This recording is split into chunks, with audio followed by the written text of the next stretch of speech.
কেমন আছো বন্ধুরা? আশা করি সবাই ভালো আছো, আমিও ভালো আছি। কি ঠান্ডা বলো তো, আজকে একটু ঠান্ডাটা কম আছে।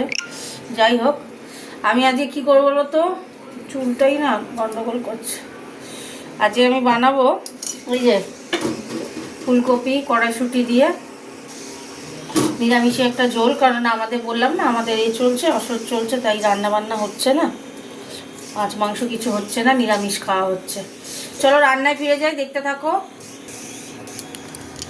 কড়াটা বসিয়ে দেবো, গ্যাসটা জ্বালিয়ে দেবো।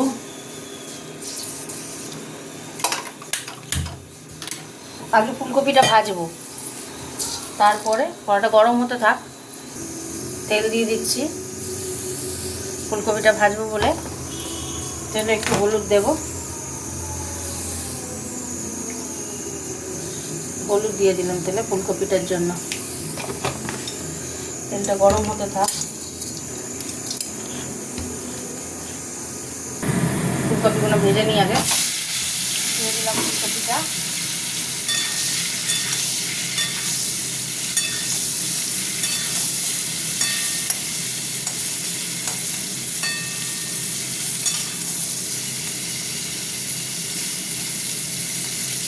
ভাজা ভাজা হতে থাক।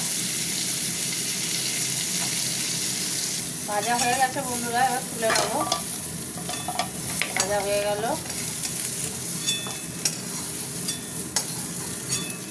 আমি রাত্রিবেলা এসে রান্না করছি, দিনের বেলা তো এখন রান্না করতে পারি না, তো আমি কি করব, তেল দিয়ে দেবো। নিরামিষে একটু তেল বেশি দিয়ে রান্না হবে, বুঝলে।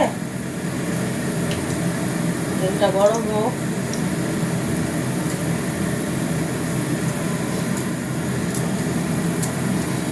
তেলের মধ্যে একটু দিয়ে দেবো, চিনি দিয়ে দেবো।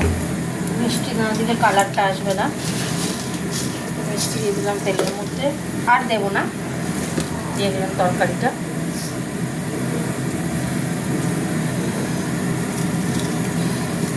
তেজপাতা, শুকনো লঙ্কা দিয়ে দিলাম, এটা গরম হতে থাক। তেল গরম হয়ে গেছে, এবার আমি আলুটা দিয়ে দেবো।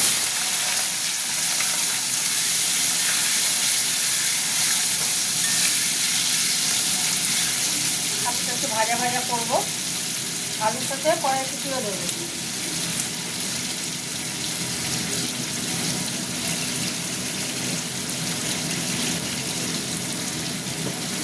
ফুলকপির সাথে তো কড়াইশুঁটি যায়, এরা একে অপরের পরিপূরক। ফুলকপি মানেই কড়াইশুঁটি, দুজনের বেস্ট ফ্রেন্ড কড়াইশুঁটি আর ফুলকপি, তাই না? ওই জন্য কড়াইশুঁটি আর ফুলকপি দিয়ে দিলাম, ভাজা হতে থাক। দেখো বন্ধুরা, আলুটা ভাজা ভাজা হয়ে গেছে। এখানে টমেটো পেস্ট বসেছি আর কি, জিরে গুঁড়ো, এটা জিরে গুঁড়ো, ধনে গুঁড়ো, আদা পেস্ট করা, লঙ্কা গুঁড়ো, এটা হলুদ গুঁড়ো, সব মশলা একসঙ্গে দিয়ে দিলাম।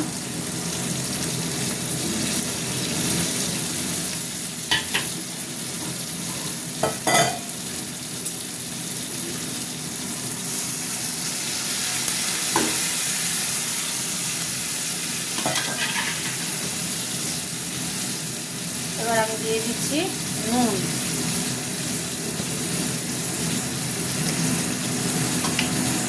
টমেটোর এটা দাগটা ছিল, ওটা দিয়ে দিলাম, খোলাটা। বুঝেছো তো কড়াটা?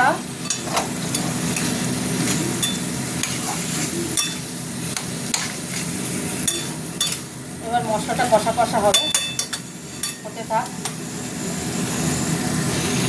ফুলকপিটার সঙ্গে দিয়ে দেবো, একসঙ্গে দুটো কষবো। এটা তো আর পেঁয়াজ রসুন তো নয় যে গন্ধ বেরোবে। এই মশলা, নিরামিষি মশলা বেশিক্ষণ কষতে লাগে না, তাই না? বেশিক্ষণ কষতে লাগে না নিরামিষি মশলা।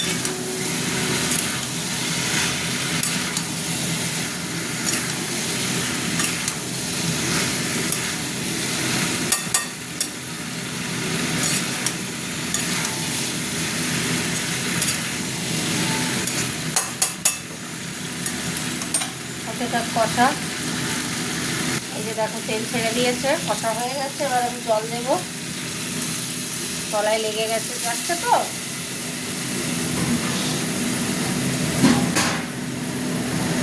জল দিয়ে দিলাম, ঝোল হবে, ঝোল ঝোল হবে।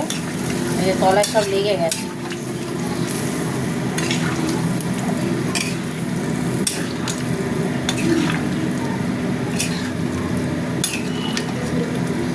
এখন এই ডাল, ফুলকপি, একটু সবজি এইসব করে করে রান্না করতে হবে। বাহ, সুন্দর গন্ধ বেরিয়েছে। আর একটু নুন লাগবে, আর একটু নুন দিয়ে দিলাম, এবং জলও লাগবে। ধনে পাতা দেবে এখন না, একটু পরে কাঁচা লঙ্কা ধনে পাতা দেবো। এটা ফুটে আসো, হতে থাক। ঢাকনাটা একটু খুলে দিলাম, কয়েকটা কাঁচা লঙ্কা, ধনে পাতা দিয়ে দিলাম। নিরামিষ তরকারি ধনে পাতাটাই বেশি সুন্দর একটা সেন্ট বেরোয়, তো বেশি করে ধনে পাতা দিলে ভালো লাগে। হতে থাক, এখনও দেরি আছে হতে। ফুলকপিটা সিদ্ধ হবে, আলুটা দেখি, হ্যাঁ এখনও দেরি আছে, হতে থাক। বন্ধুরা চাপাটা খুলে দিচ্ছি। এই যে আলু সিদ্ধ হয়ে গেছে, দেখতে পাচ্ছ আলু সিদ্ধ হয়ে গেছে, কপিও সিদ্ধ হয়ে গেছে। এই যে এবার গ্যাসটা অফ করে দেবো। হয়ে গেল আমার তাড়াতাড়ি সিদ্ধ ঝোল, সিদ্ধ বলছি কপির ঝোল। গ্যাস অফ করে দিলাম। তো আজকের মতো আমার ফুলকপি, কড়াইশুঁটি, আলু দিয়ে নিরামিষি ঝোল কমপ্লিট। কেমন হয়েছে কমেন্ট করে জানিও বন্ধুরা। গুড নাইট সবাইকে, টাটা, গুড নাইট।